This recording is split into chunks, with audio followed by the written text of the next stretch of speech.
Hello दोस्तों, हम लोग फिर से आप लोगों के समक्ष उपस्थित हैं संविधान का 5वां वीडियो लेकर। आप लोग इसे देखिए और बताइए कि ये वीडियो आप लोगों को कैसा लगा। तो चलिए स्टार्ट करते हैं आज का वीडियो। तो आज का पहला क्वेश्चन हम इन लोग से स्टार्ट करेंगे और दूसरा क्वेश्चन आप लोग से। इधर ग्रुप डी वाले हैं और इधर SSC वाले। तो चलिए आज का मुकाबला स्टार्ट करते हैं। बताइए आप लोग कि संविधान निर्माण के लिए उद्देश्य प्रस्ताव किसने पेश किया था? जवाहरलाल नेहरू। बिल्कुल, संविधान के निर्माण के लिए जो उद्देश्य प्रस्ताव पेश किया गया था वो जवाहरलाल नेहरू के द्वारा ही पेश किया गया था। चलिए आप बताइए कि डॉक्टर भीमराव अंबेडकर की अध्यक्षता में गठित प्रारूप समिति की कार्य क्या सौंपा गया था? तो देखिए इनको कार्य सौंपा गया था परामर्श समिति के द्वारा तैयार किए गए संविधान का परीक्षण करके संविधान को विचार के लिए संविधान सभा के समक्ष प्रस्तुत करने के लिए। तो ये कार्य संविधान के प्रारूप समिति को सौंपा गया था। आपका क्वेश्चन है कि संविधान का अंतिम दिन कौन सा था? 24 जनवरी 1950। 24 जनवरी 1950 जो था वो संविधान का अंतिम दिन था। ठीक है, अगला क्वेश्चन आप लोग के है कि विधि के समक्ष समानता के बारे में चर्चा संविधान के किस अनुच्छेद में की गई? अनुच्छेद 14। अनुच्छेद 14 में विधि के समक्ष समानता की बात कही गई। ठीक है, अगला क्वेश्चन आप लोग बताएंगे कि राज्यपाल पद ग्रहण करने से पूर्व किसके समक्ष अपने पद और गोपनीयता के उच्च न्यायालय के न्यायाधीश के समक्ष। बिल्कुल, राज्य के उच्च न्यायालय के मुख्य न्यायाधीश के समक्ष राज्यपाल अपने पद और गोपनीयता की शपथ ग्रहण करते हैं। ठीक है ना। अगला क्वेश्चन आप लोग बताइए कि राज्य के निम्न सदन को क्या कहा जाता है? विधानसभा। बिल्कुल, विधानसभा जो होता है राज्य का निम्न सदन। आप बताइए कि संविधान सभा ने भारतीय संविधान में किस अनुच्छेद को अंतर्राष्ट्रीय शांति और सुरक्षा की अभिवृद्धि के लिए समाविष्ट किया है? फिर से क्वेश्चन सुन लीजिए, क्वेश्चन फिर से सुनिए। भारतीय संविधान सभा ने भारतीय संविधान में किस अनुच्छेद को अंतर्राष्ट्रीय शांति और सुरक्षा की अभिवृद्धि के लिए समाविष्ट किया है? 51। बिल्कुल, आर्टिकल 51 को अंतर्राष्ट्रीय शांति के लिए अभिवृद्धि के लिए समाहित किया गया है संविधान सभा में। ठीक है ना। आप लोग बताइए कि भारत के संविधान में सार्वजनिक आदेश मद का समावेश किस अनुसूची में है? समवर्ती सूची में। ठीक है ना। भारत के संविधान में सार्वजनिक आदेश मद का समावेश होता है समवर्ती सूची में। ठीक है ना। अगला क्वेश्चन आपका है कि बंदी प्रत्यक्षीकरण रीट जारी करने का अधिकार केवल किसमें नहीं? सर्वोच्च न्यायालय और उच्च न्यायालय। बिल्कुल, सर्वोच्च न्यायालय और उच्च न्यायालय दोनों क्या कर सकते हैं? तो बंदी प्रत्यक्षीकरण रीट जारी कर सकते हैं। ठीक है ना। आप लोग बताइए, आप लोग का क्वेश्चन है कि भारतीय संविधान के अनुच्छेद 30 का संबंध किससे है? अल्पसंख्यकों के शिक्षा संस्थानों से। बिल्कुल, अल्पसंख्यकों के शिक्षा संस्थानों की स्थापना तथा उनके प्रबंधन के अधिकार से संबंधित है अनुच्छेद 30। ठीक है ना। आपका क्वेश्चन है कि संघ सरकार के द्वारा किसी राज्य को विशेष दर्जा प्रदान करने का क्या तात्पर्य है? केंद्र से उसको अधिक लाभ मिलेगा। बिल्कुल, बाद में केंद्रीय सहायता की अधिक प्रतिशतता सहायता अनुदान के रूप में होगी। इसी के लिए संघ सरकार के द्वारा किसी भी राज्य को विशेष राज्य का दर्जा दिया जाता है। ठीक है, आपका क्वेश्चन है SSC वाले का कि भारतीय संविधान के किस अनुच्छेद के तहत राज्य को पर्यावरण, वन तथा अन्य जीवन की सुरक्षा का अधिकार मिला है? अनुच्छेद 48। बिल्कुल, अनुच्छेद 48 के 1 के तहत राज्य को पर्यावरण, वन तथा अन्य जीवन सुरक्षा का अधिकार दिया गया है। ठीक है ना। तो याद रखेंगे। अगला क्वेश्चन आपका है कि भारत के राष्ट्रपति के द्वारा आपात स्थिति की उद्घोषणा मंत्रिमंडल की लिखित सलाह मिलने पर ही की जा सकती है। किस संविधान संशोधन के पश्चात इसे संविधान में बिल्कुल 44वां संविधान संशोधन 1978 के द्वारा ये इसमें जोड़ दिया गया। 1978 के द्वारा जोड़ा गया है कि जो राष्ट्रपति आपातकाल की घोषणा करेंगे ये मंत्रिपरिषद के लिखित मंत्रिमंडल द्वारा लिखित सलाह के बाद ही करेंगे। ठीक है ना। याद रखेंगे। अगला क्वेश्चन बताइएगा कि किस संविधान संशोधन द्वारा यह स्पष्ट किया गया कि जब दोनों सदन के द्वारा पारित कोई संविधान संशोधन विधेयक राष्ट्रपति के सम्मुख प्रेषित किया जाएगा तब राष्ट्रपति उस पर अपनी स्वीकृति देने से मना नहीं कर सकते हैं। बिल्कुल, 24वां संविधान संशोधन 1971 में यह स्पष्ट कर दिया गया कि जब संसद के द्वारा संविधान संशोधन विधेयक पर अगर कोई बिल राष्ट्रपति के पास दोनों सदनों से पास करके भेजा जाएगा तो राष्ट्रपति उस पर अपना स्वीकृति देंगे ही, क्योंकि उस समय वो स्वीकृति देना से मना नहीं कर सकते। ये 24वां संविधान संशोधन 1971 में कहा गया है। ठीक है।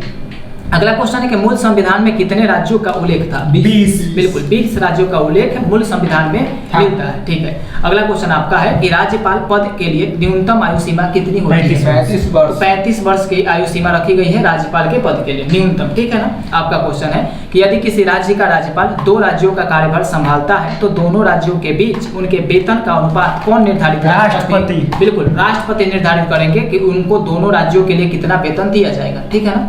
आपका क्वेश्चन है कि जनहित याचिका किस न्यायालय में दायर की जा सकती है? उच्च न्यायालय में सर्वोच्च न्यायालय तो बिल्कुल दोनों न्यायालय में, सुप्रीम कोर्ट और हाई कोर्ट दोनों में जनहित याचिका दायर की जा सकती है। ठीक है, आपका क्वेश्चन है कि संघीय लोक सेवा आयोग यानी कि यूनियन पब्लिक सर्विस कमीशन के अध्यक्ष एवं सदस्यों की नियुक्ति कौन करता है? राष्ट्रपति। बिल्कुल, राष्ट्रपति करते हैं। संघ लोक सेवा आयोग के अध्यक्ष और सदस्यों की नियुक्ति राष्ट्रपति के द्वारा की जाती है। ठीक है, अगला क्वेश्चन आपके पास है कि उच्चतम न्यायालय के न्यायाधीश की संख्या में वृद्धि करने की शक्ति किसी के पास? संसद के पास। सांसद के पास दी गई है। अगर उच्चतम न्यायालय के न्यायाधीशों की संख्या में वृद्धि करना है तो ये शक्ति किसके पास है? सांसद के पास है। ठीक है, आपका क्वेश्चन है कि यदि लोग चुन कर आएंगे, यदि लोग जो चुन कर आएंगे योग्य, चरित्रवान और ईमानदार हुए तो वे दोषपूर्ण संविधान को भी सर्वोत्तम बना देंगे। यह कथन किसका था? भीमराव अंबेडकर। डॉक्टर भीमराव अंबेडकर का यह कथन था कि यदि जो लोग चुन कर आ रहे हैं अगर वो चरित्रवान हो, ईमानदार हो, योग्य हो तो ये जो संविधान है ये दोषपूर्ण भी होगा तो उन्हें क्या बना देंगे? सर्वोत्तम बना देंगे। ठीक है, ये बात भीमराव अंबेडकर ने कही थी। बताइएगा, आप लोग बताएंगे कि भारत में न्यायिक पुनरीक्षण की शक्ति का प्रयोग किसके द्वारा किया जाता है? न्यायिक पुनरावलोकन की शक्ति हैं। नहीं, न्यायिक पुनरावलोकन की शक्ति का प्रयोग सिर्फ सुप्रीम कोर्ट के द्वारा किया जाता है। आर्टिकल 137 में इस बात की चर्चा की गई है, न्यायिक पुनरावलोकन की बात की चर्चा की गई है। आप लोग का ही क्वेश्चन है अब, केंद्रीय मंत्रिमंडल की जिम्मेवारी किसके प्रति होती है? लोकसभा। बिल्कुल, केंद्रीय मंत्रिमंडल की जिम्मेवारी लोकसभा के प्रति होती है। ठीक है, आप बताइएगा आप लोग कि सर्वोच्च न्यायालय के न्यायाधीश को उनके पद से कैसे, मतलब कि कौन हटा सकता है? राष्ट्रपति संसद के परामर्श से। बिल्कुल, संसद के परामर्श महाभियोग की प्रक्रिया से राष्ट्रपति हटा सकता है। ठीक है ना, याद रखेंगे। आपका क्वेश्चन है कि राष्ट्रपति के विरुद्ध महाभियोग कहाँ लाया जा सकता है? संसद के किसी भी सदन में लाया जा सकता है। आप बताइए कि किस संविधान संशोधन द्वारा लोकसभा तथा राज्यसभा विधानसभाओं का कार्यकाल बढ़ाया गया था?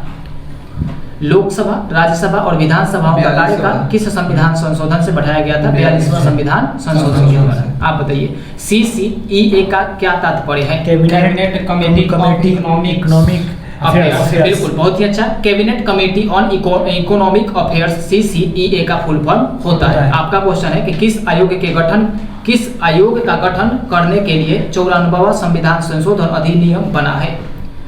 94वां संविधान संशोधन अधिनियम किस आयोग के गठन करने के लिए बनाया गया? दहेज के अनुसूचित जातियों के पृथक आयोग के गठन के लिए। बिल्कुल, अनुसूचित जनजाति के पृथक आयोग के गठन के लिए 94वां संविधान संशोधन किया गया था। आप ही लोग का क्वेश्चन है कि 1950 में योजना आयोग का गठन कैसे किया गया? मंत्रिमंडल के प्रस्ताव पर। बिल्कुल, एक मंत्रिमंडल के प्रस्ताव के द्वारा योजना आयोग का गठन 1950 ईस्वी में किया गया था। ठीक है, अब योजना आयोग का नाम चेंज किया गया है, अब इसका नाम नीति आयोग है। ठीक है, आपका क्वेश्चन है कि संविधान के किस अनुच्छेद में वित्त आयोग का उल्लेख किया गया है? 280। बिल्कुल, आर्टिकल 280 में वित्त आयोग का उल्लेख किया गया है। आप बताइए 1951 में गठित प्रथम वित्त आयोग के अध्यक्ष कौन थे? केसी नियोगी। बिल्कुल, केसी नियोगी जी थे 1951 में जो गठित हुआ था प्रथम वित्त आयोग का अध्यक्ष। ठीक है ना, आपका क्वेश्चन है कि किस समिति ने केंद्रीय प्रशासनिक सेवाओं को समाप्त करने के लिए सिफारिश की थी? मतलब ऐसी कौन सी समिति थी जो केंद्रीय प्रशासनिक सेवाओं को समाप्त करने के लिए? राजमन्नार समिति थी, राजमन्नार समिति। ठीक है, अगला क्वेश्चन आप लोग का है कि संविधान की 6वीं अनुसूची में किन राज्यों के लिए विशेष प्रावधान दिए गए? असम, मेघालय, त्रिपुरा, मिजोरम। बिल्कुल, असम, मेघालय, त्रिपुरा और मिजोरम, इन चार कितने राज्य हैं? चार राज्यों के लिए विशेष प्रावधान दिए गए हैं कि संविधान की 6वीं अनुसूची में। ठीक है ना, अगला क्वेश्चन आप लोग बताइए कि केंद्र सूची, राज्य सूची और समवर्ती सूची का विवरण संविधान में कहाँ है? 7वीं अनुसूची में तीनों सूची के बारे में चर्चा की गई है। केंद्र सूची पर कानून केंद्र बनाएंगे, राज्य सूची पर कानून राज्य बनाएंगे, लेकिन समवर्ती सूची पर कानून केंद्र और राज्य दोनों बना सकते हैं। ठीक है, अगला क्वेश्चन आप लोग बताइए 1950 में लागू मूल संविधान में कितनी भाषाओं को मान्यता दी गई? 14 भाषाओं को मान्यता दी गई थी जब संविधान 1950 में लागू हुआ था। ठीक है ना, अगला क्वेश्चन कि भारत का महान्यायवादी कब तक अपने पद पर बना रह सकता है? राष्ट्रपति के भारत का महान्यायवादी कब तक अपने पद पर बना रह सकता है?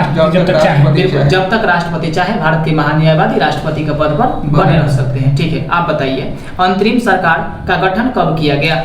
6 सितंबर 1946। बिल्कुल, 6 सितंबर 1946 को अंतरिम सरकार का गठन किया गया है।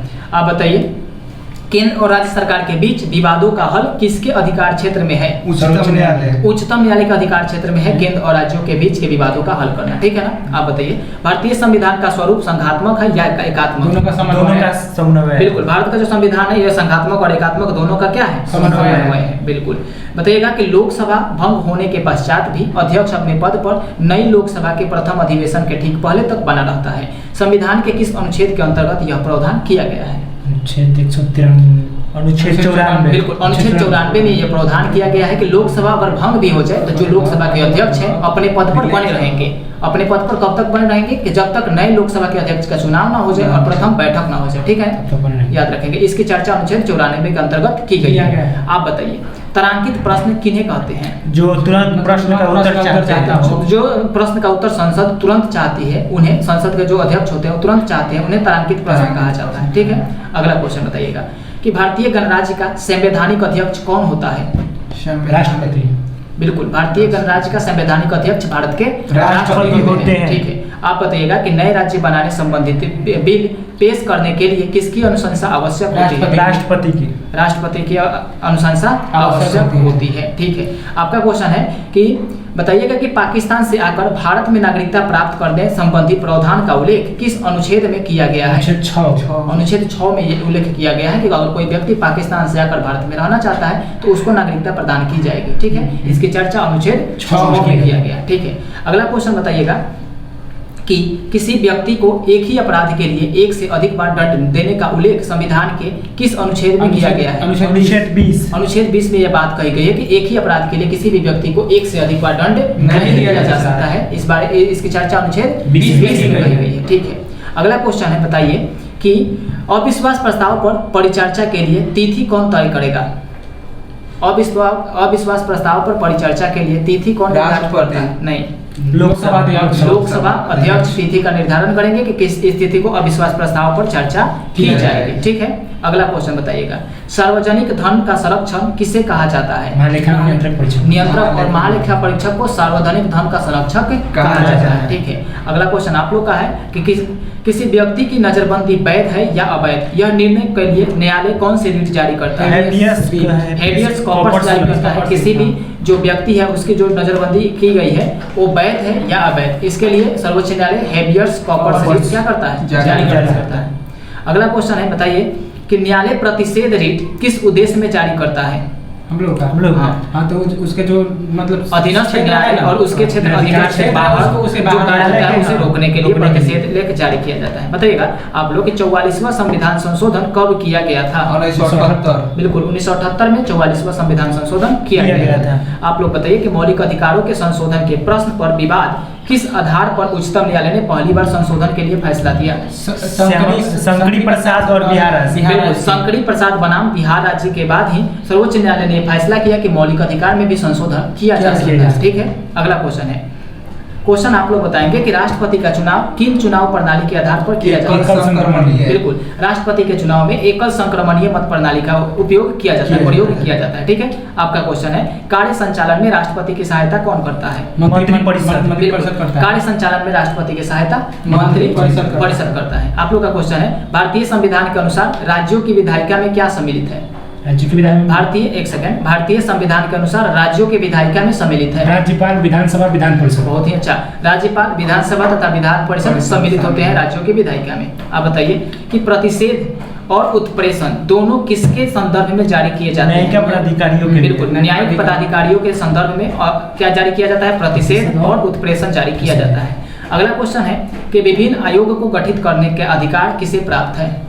राष्ट्रपति को यह अधिकार दिया गया है कि राष्ट्रपति चाहे तो विभिन्न आयोग का गठन कर सकते हैं। बिल्कुल, अगला क्वेश्चन आप ही लोग का है, उच्चतम न्यायालय द्वारा घोषित विधि का सभी न्यायालयों पर अवध कर होना किस अनुच्छेद में कही गई है? 141। बिल्कुल, अनुच्छेद 141 में यह बात कही गई है कि उच्चतम न्यायालय जो विधि को घोषित कर देगा उस सभी न्यायालय में उस विधि को मानना होगा, ठीक है।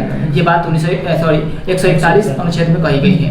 अगला क्वेश्चन है कि उच्चतम न्यायालय से परामर्श लेने को राष्ट्रपति को शक्ति दी गई है। आर्टिकल किसके तहत? अनुच्छेद 143। बिल्कुल, आर्टिकल 143 में राष्ट्रपति को यह शक्ति दी गई है कि राष्ट्रपति चाहे तो उच्चतम न्यायालय के न्यायाधीश से मुख्य न्यायाधीश से परामर्श ले सकते हैं, लेकिन राष्ट्रपति उस परामर्श को मानने के लिए बाध्य नहीं है। राष्ट्रपति अपने विवेक का प्रयोग करेंगे, अगर उनको मानना होगा तो परामर्श मान भी सकते हैं और नहीं मानना होगा तो नहीं भी मान सकते उनके परामर्श को। ठीक है, अगला क्वेश्चन आप बताइएगा।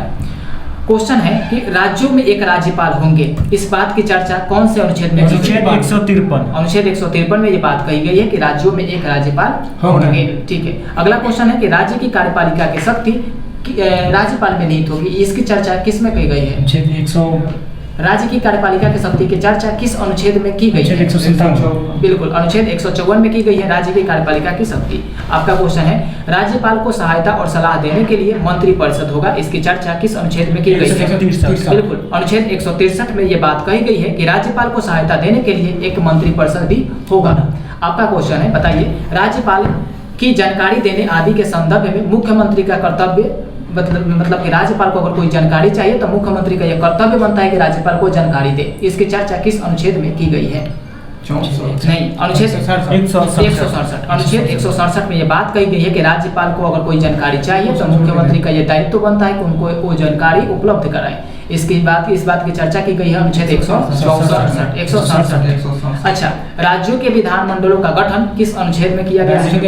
बिल्कुल, आर्टिकल 168 के तहत राज्यों का विधानमंडल के गठन की बात कही गई है। अगला क्वेश्चन बताइएगा कि राज्यों में विधान परिषदों का उत्पादन का सृजन किस अनुच्छेद में किया गया? मतलब कि राज्य में एक विधान परिषद होगा, इसकी चर्चा किस अनुच्छेद में की गई है? राज्य में एक विधान परिषद होगा, इसकी चर्चा किस अनुच्छेद में की गई है? चलिए पास आप लोग 169। आर्टिकल 169 में ये इस बात की चर्चा की गई है कि राज्यों में एक विधान परिषद भी होना चाहिए। ठीक है, आप ही लोग का क्वेश्चन है आप लोग का कि बताइएगा कि राज्य के विधानमंडल के सत्र 17वां व विघटन किस अनुच्छेद में की गई है? अनुच्छेद 174। अनुच्छेद 174 में बात कही गई है कि राज्यों के जो विधानमंडल होंगे उनके सत्र कैसा होगा, उनका 17वां और विघटन कैसा होगा, इस बात की चर्चा अनुच्छेद 174 में है। चलिए, राज्यपाल का विशेष अभिभाषण होगा, इसकी चर्चा किस आर्टिकल में की गई है? अनुच्छेद 178। आर्टिकल 176 में राज्यपाल के विशेष अभिभाषण की चर्चा की गई है। ठीक है, आप लोग बताएंगे कि विधानसभा का अध्यक्ष और उपाध्यक्ष होंगे, इस बात की चर्चा अनुच्छेद 178 में की गई है कि जो विधानसभा है इनके अध्यक्ष और उपाध्यक्ष दोनों होंगे, इस बात की चर्चा अनुच्छेद 178 में दी गई मिलती है। ठीक है, आप लोग बताइए अध्यक्ष और उपाध्यक्ष का पद रिक्त होना, पद त्याग और पद से हटाया जाना किस अनुच्छेद में चर्चित है? बिल्कुल, आर्टिकल 179 में इसकी चर्चा की गई है कि अध्यक्ष और उपाध्यक्ष का पद रिक्त होगा और पद त्याग और पद से उन्हें हटाया भी जा सकता है। ठीक है, इसकी चर्चा अनुच्छेद 179 में की गई है। ठीक है, आप बताइए विधान परिषद का सभापति और उप सभापति की चर्चा आर्टिकल 182। आर्टिकल 182 आप लोग भी थोड़ा सा याद करके आइए, इन लोगों को देखिए कितना अच्छा याद सुना रहे हैं। ठीक है, अब बताइए सदस्यों के द्वारा शपथ या प्रतिज्ञा की चर्चा किसमें की गई है? सदस्यों के द्वारा शपथ और प्रतिज्ञा की चर्चा किसमें की गई है? आर्टिकल 188 में की गई है। ठीक है, आप बताइए कि धन विधेयक को परिभाषित किया गया है राज्यों के लिए 199 राज्यों के लिए धन विधेयक को 199 में क्या किया गया है? परिभाषित किया गया है। चलिए, वार्षिक वित्तीय विवरण को किस अनुच्छेद में? राज्यों के लिए है 202 में परिभाषित किया गया है। राज्यों के लिए एक उच्च न्यायालय होगा, इसकी चर्चा किस अनुच्छेद में की गई है? राज्यों के लिए एक उच्च न्यायालय होगा, इसकी चर्चा किस अनुच्छेद में की गई है? 214 में की गई है कि राज्यों के लिए एक उच्च न्यायालय होना चाहिए। ठीक है, अगला क्वेश्चन है उच्च न्यायालय का गठन संबंधित चर्चा किस अनुच्छेद में? 215। अनुच्छेद 216। बिल्कुल, अनुच्छेद 216 में उच्च न्यायालय के गठन संबंधित चर्चा की गई है। आप ही का क्वेश्चन है, बताइए कि जिला न्यायाधीश की नियुक्ति किस आर्टिकल में है? जिला न्यायाधीश की नियुक्ति किस आर्टिकल में है? आप लोग बताइए। 233 में है। ठीक है, संघ राज्य क्षेत्रों का प्रशासन किस आर्टिकल में है? 239 आर्टिकल में संघ राज्य क्षेत्रों का प्रशासन है। बताइएगा ग्राम सभा एक मिनट, दिल्ली के संबंध में विशेष उपबंध किस आर्टिकल में दिए गए हैं? दिल्ली के संबंध में विशेष उपबंध किस आर्टिकल में? आप लोगों को अनुच्छेद बिल्कुल याद नहीं है। 239 के क में दिया गया है दिल्ली के संबंध में विशेष उपबंध। ठीक है, अगला क्वेश्चन बताइएगा आप ही लोग का है कि ग्राम सभा के बारे में चर्चा 243 के क में ग्राम सभा के बारे में चर्चा की गई है। इन लोग को बहुत अच्छा याद है। आप बताइए कि नगर पालिकाओं का गठन किस आर्टिकल में है? 243 के थ में। बिल्कुल, 243 के थ में नगर पालिकाओं का चर्चा है। अभी आप एक अनुच्छेद बताएं। ठीक है, थोड़ा कल से पढ़ कर आइए।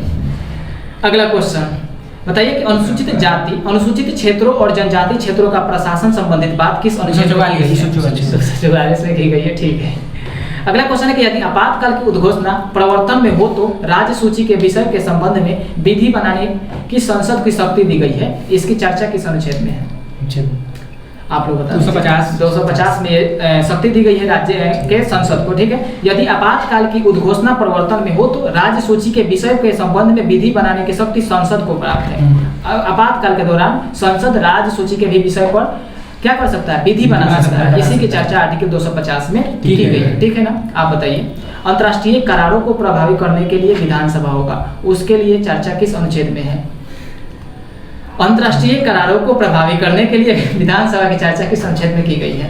आप लोग बताइए। अनुच्छेद 253। अब बताइए आप ही लोग का क्वेश्चन है कि अंतरराज्यीय नदियों या नदी कानूनों के जल संबंधित विवाद का निर्णय किस अनुच्छेद? 262। अनुच्छेद 262। ठीक है। आप लोग बताइए अंतरराज्य परिषद के संबंध में उपबंध किस आर्टिकल में है? अंतरराज्य परिषद के संबंध में उपबंध किस आर्टिकल में है? बताइए। अनुच्छेद 263। ठीक है ना? अंतरराज्य परिषद के संबंध में आप बताइए कि भारत और राज्यों की संचित निधियां और लोक लेखा के बारे में चर्चा किस आर्टिकल में? 266 में भारत के संचित निधि के बारे में चर्चा की गई है। आप बताइए कि भारत में के आकस्मिक निधि के बारे में चर्चा किस आर्टिकल में की गई है? आकस्मिक निधि, हाँ 267 में की गई है। आकस्मिक निधि की चर्चा आर्टिकल 267 में। आप बताइए कि संघ द्वारा उद्गृहित किए जाने वाले किंतु राज्य द्वारा संग्रहित और विनियोजित किए जाने वाले शुल्क की चर्चा किस अनुच्छेद 268? अनुच्छेद 268 में। तो चलिए आर्टिकल तो लगभग खत्म हो गया। अब आप लोग बताएंगे कि संघ, आप ही लोग का क्वेश्चन है कि संघ द्वारा उद्गृहित और संग्रहित किंतु राज्यों के द्वारा सौंपे जाने वाले कर की चर्चा किस? 269। बिल्कुल आर्टिकल 269 में की गई है। आप लोग बताइए कि संघ द्वारा उद्गृहित एवं संघ और राज्य के बीच वितरित किए जाने वाले कर की चर्चा किस आर्टिकल में की गई है? आर्टिकल 270 में इसकी चर्चा की गई है। ठीक है। आप लोग बताइएगा कि कुछ राज्यों को संघ से अनुदान दिया जाएगा, इसकी चर्चा किस आर्टिकल में है? 275। आर्टिकल 275 में कहा गया कि कुछ राज्यों को संघ से अनुदान भी दिया जाएगा, इसकी चर्चा आर्टिकल 275 में किया गया। ठीक है। आप बताइएगा कि वित्त आयोग की वित्त आयोग भारत में एक होगा, इसकी चर्चा किस आर्टिकल में की गई है? बिल्कुल 280 में ये बात कही गई है कि भारत में एक वित्त आयोग का गठन किया जाएगा। आप बताइए कि वित्त आयोग की सिफारिशें की चर्चा किस आर्टिकल में? आर्टिकल 281 में वित्त आयोग की सिफारिशें की चर्चा की गई है। संविधान सभा की पहली बैठक कब हुई थी? 9 दिसंबर 1946। बिल्कुल 9 दिसंबर 1946 को संविधान सभा की प्रथम बैठक हुई थी। ठीक है। आप बताइए भारतीय स्वाधीनता अधिनियम 1947 के बाद संविधान सभा की स्थिति में कौन सी महत्वपूर्ण परिवर्तन हुआ है? देखिएगा सभा के भारतीय डोमेनियन के केंद्रीय विधानमंडल के रूप में कार्य करना प्रारंभ कर दिया। मतलब कि भारत का जो संविधान सभा था वो धीरे धीरे क्या हो गया? संसद के रूप में कार्य करना प्रारंभ कर दिया। ठीक है ना? ये 1947 के बाद। अगला क्वेश्चन आप लोग का है कि भारत में सर्वोच्च सत्ताधारक कौन होते हैं? राष्ट्रपति नहीं, भारत की जनता। भारत में सर्वोच्च सत्ताधारक होते हैं भारत की जनता। आप बताइए भारतीयों को सत्ता के हस्तांतरण का उल्लेख सर्वप्रथम कर दिया गया था किस मिशन में, किस प्रस्ताव में? किस प्रस्ताव का? क्रिप्स प्रस्ताव 1942 में भारतीयों को सत्ता के हस्तांतरण का उल्लेख कर दिया गया था। आप बताइए कि संविधान के भाग 3 में वर्णित मौलिक अधिकारों की संख्या वर्तमान में कितनी है? वर्तमान में 6 मौलिक अधिकार हैं जो कि संविधान के भाग 3 में वर्णित है। ठीक है ना? आप लोग बताइए भारतीय संविधान के अनुसार कल्याणकारी राज्य की अवधारणा किस अनुच्छेद में वर्णित है?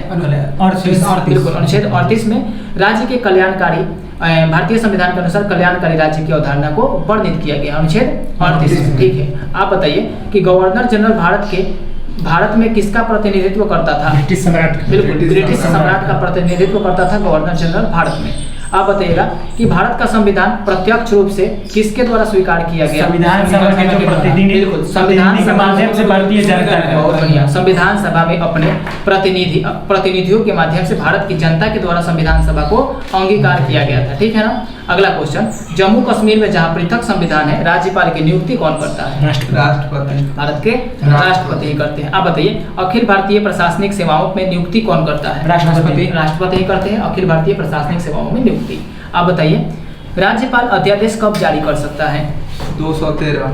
कब जारी कर सकता है? जब राज्य विधानसभा अवकाश में होगा। जब राज्य की विधानसभा अवकाश में होगी तो राज्यपाल अध्यादेश जारी कर सकते हैं। ठीक है। आप बताइए कि एक अभियुक्त को जिसे सत्र न्यायालय द्वारा मृत्यु दंड दिया गया है, किसी भी हालात में तब तक फांसी नहीं दी जा सकती जब तक कि उच्चतम न्यायालय पर मतलब उस पर विचार न बिल्कुल, करे। जब तक कि उसकी निर्णय उच्च न्यायालय के द्वारा पुष्टि नहीं हो जाती। मतलब कि कोई अधीनस्थ न्यायालय या फिर कोई अभियुक्त न्यायालय किसी व्यक्ति को मृत्यु दंड दे दिया, लेकिन उसे अभी फांसी नहीं दी जाएगी जब तक कि उच्च न्यायालय इस निर्णय की पुष्टि नहीं कर देगा। ठीक है ना, मतलब ये निर्णय सही है या गलत है। अगला क्वेश्चन बताइएगा, भारतीय संविधान के प्रारूप किसने तैयार किया था? BR अम्बेडकर। B.N. अम्बेडकर प्रारूप समिति के अध्यक्ष थे, लेकिन प्रारूप तैयार किसने किया था?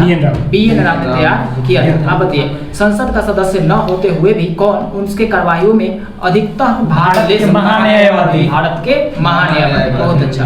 आप लोग बताइएगा, राष्ट्रपति के निर्वाचन से संबंधित विवादों का विनिश्चय कौन करता है? उच्चतम न्यायालय। उच्चतम न्यायालय। ठीक है, आप लोग बताइए, संविधान के किस अनुच्छेद में राष्ट्रपति पर महाभियोग लगाने की प्रक्रिया का वर्णन किया गया है? 261 आर्टिकल 61 ओनली 61। ठीक है, ठीक है। आप बताइएगा कि किसी राज्य के राज्यपाल की अनुपस्थिति में उनके कर्तव्यों का निर्वहन कौन करता है? किसी भी राज्य के राज्यपाल की अनुपस्थिति में उनके कर्तव्यों का निर्वहन कौन करता है? दूसरे स्टेट के राज्यपाल। बिल्कुल, पड़ोसी राज्य के राज्यपाल। अतिरिक्त कार्यभार सौंप दिया जाता है। ठीक है, अगला क्वेश्चन है कि यदि कोई राज्य राष्ट्रपति शासन के अंतर्गत होता है तो उस राज्य का बजट कौन पारित करता है? संसद। बिल्कुल, उस राज्य का बजट संसद पारित करता है। आपका क्वेश्चन है, बताइए, भारतीय शासन में धर्मनिरपेक्षता विशेषता को संविधान के किस भाग में अपनी शक्ति प्राप्त होती है? आर्टिकल 15 से लेकर 25 तक धर्मनिरपेक्ष के बारे में विशेषता की चर्चा की गई है। अगला क्वेश्चन है कि यह कथन किसका है कि भारत का संविधान एक ऐसी शासन पद्धति की स्थापना करता है जो लगभग परिसंघ जेपी कृपलानी नहीं, प्रोफेसर केसी हैयर ने बात कही थी कि जो भारत का संविधान है एक ऐसी शासन पद्धति की स्थापना करता है जो लगभग परिसंघ कल्प है। ठीक है ना। अगला क्वेश्चन बताइएगा कि भारत के प्रधानमंत्री का वेतन और अनुलाभ निर्धारित किए जाते हैं किनके द्वारा? संसद के द्वारा। बिल्कुल, भारत के राष्ट्रपति को कितना वेतन दिया जाएगा, कितना अनुलाभ दिया जाएगा, इसकी चर्चा या ये निर्धारित कौन करता है? सांसद। भारत के सांसद करते हैं। ठीक है, आपका क्वेश्चन बताइएगा कि भारत के प्रथम अध्यक्ष स्पीकर कौन थे जिनके विरुद्ध, एक सेकंड भाई, भारत के प्रथम स्पीकर कौन थे जिनके विरुद्ध लोकसभा में अविश्वास प्रस्ताव लाया गया? जीवी मावलंकर थे। भारत के प्रथम लोकसभा अध्यक्ष भी जीवी मावलंकर ही थे और इन्हीं के खिलाफ में अविश्वास प्रस्ताव लाया गया था। चलिए, आप बताइएगा, वर्ष 1961 में राज्यसभा और लोकसभा की संयुक्त बैठक बुलाई गई थी। रीजन क्या था संयुक्त बैठक बुलाने? दहेज उन्मूलन विधेयक के संबंध में पहली बार संयुक्त बैठक 1961 में बुलाई गई थी। आप लोग का अंतिम क्वेश्चन आज का है कि संविधान निर्माण के पहले मूल अधिकार तथा अल्पसंख्यकों के अधिकार पर सिफारिश करने के लिए गठित उप समिति के अध्यक्ष कौन थे? आचार्य जेपी कृपलानी थे। एक बार फिर से सुन लीजिए, संविधान निर्माण के पहले मूल अधिकार तथा अल्पसंख्यकों के अधिकार पर सिफारिश करने के लिए एक समिति का गठन किया गया था जिसके अध्यक्ष जेपी कृपलानी थे। तो आज के वीडियो में बस इतना ही। इसके अगले क्वेश्चन को हम नेक्स्ट वीडियो में पढ़ेंगे। तो चलिए, आज के लिए धन्यवाद।